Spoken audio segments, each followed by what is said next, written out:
एक बार की बात है जब महात्मा गौतम बुद्ध जी अपने शिष्यों के साथ धर्म प्रचार प्रसार के लिए पूरे भारत देश के भ्रमण करने के लिए निकले थे।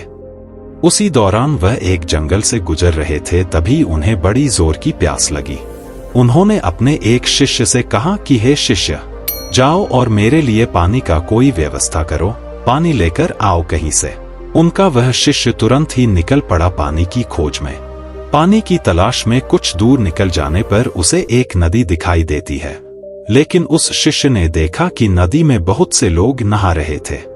नदी में कुछ लोग पशुओं को धो रहे थे, नदी में कुछ औरतें कपड़े धो रही थी, कुछ लोग बर्तन धो रहे थे, वगैरह वगैरह।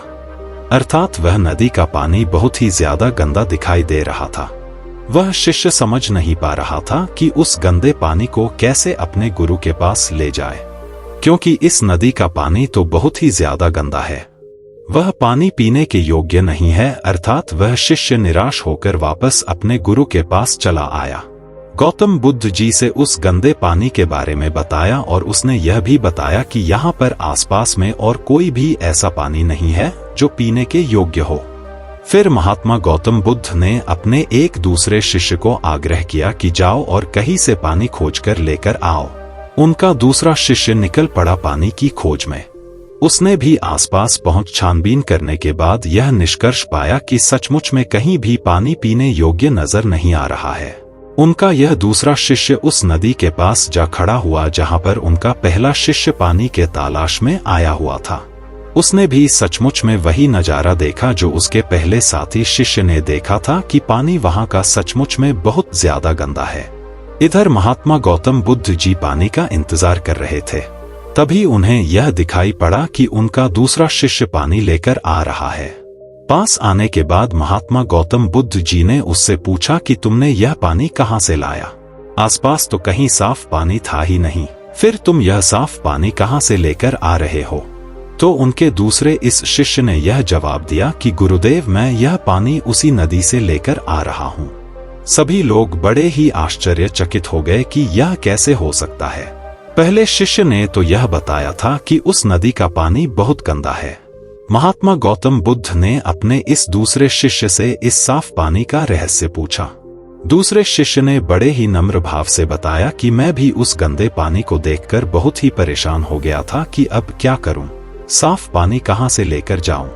लेकिन तभी मेरे दिमाग में यह विचार आया कि क्यों न मैं इन सभी लोगों का यहां से जाने का इंतजार करूं। अर्थात जैसे ही वह लोग यहां से चले जाएंगे, नदी का पानी इस्तेमाल नहीं होगा तो धीरे धीरे शांत हो जाएगा और गंदे पानी के अंदर के सारे मिट्टी स्थिर होने के बाद नदी के जमीन के तल पर बैठ जाएगा और ऊपर का सारा पानी साफ हो जाएगा। और अंततः यही मैंने किया, उन लोगों का जाने का इंतजार किया और जैसे ही वह लोग चले गए, पानी धीरे धीरे स्थिर हो गया तथा उस पानी में घुले हुए सारे गंदगी नदी के तल में जाकर बैठ गए, जिससे ऊपर का पानी साफ दिखने लगा, यानी पानी साफ हो गया। और मैं वही साफ पानी लेकर आपके पास आया हूं गुरुदेव। बुद्ध ने प्यास बुझाया और सब्र का पाठ पढ़ाया।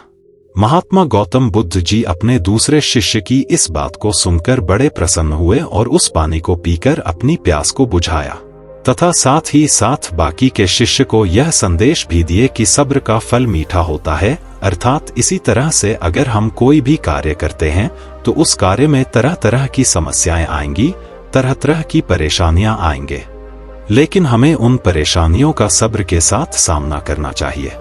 सब्र के साथ अगर हम परेशानियों और दुख का सामना करेंगे तो अंत में हम उस परेशानी और दुख से जरूर उभर जाएंगे। इस कहानी से हमने क्या सीखा? दोस्तों, ऐसे ही हमारे जीवन में हम जब कोई भी कार्य करते हैं तो बहुत सारी परेशानियां आती हैं, बहुत सारे दुख आते हैं, लेकिन दोस्तों उन परेशानियों का, उन दुखों का डटकर हमें सामना करना चाहिए। और सामना करते वक्त हमारे पास धैर्य की और सब्र की बहुत खास जरूरत पड़ेगी। तो दोस्तों, बिना डरे, बिना सहमे सब्र करते हुए धैर्य के साथ परिश्रम करते रहें, अपना कर्म करते रहे तो एक न एक दिन आपको उसका अच्छा फल जरूर मिलेगा। तो यही है दोस्तों आज की कहानी। मैं आशा करता हूं कि आपको यह कहानी बहुत ही पसंद आई होगी और साथ ही साथ आपको इस कहानी से अपने जीवन से संबंधित बहुत सारी चीजों को सीखने को मिला होगा, जिससे कि आप अपनी लाइफ को बहुत बेहतरीन और सुखमय बना सकेंगे। धन्यवाद।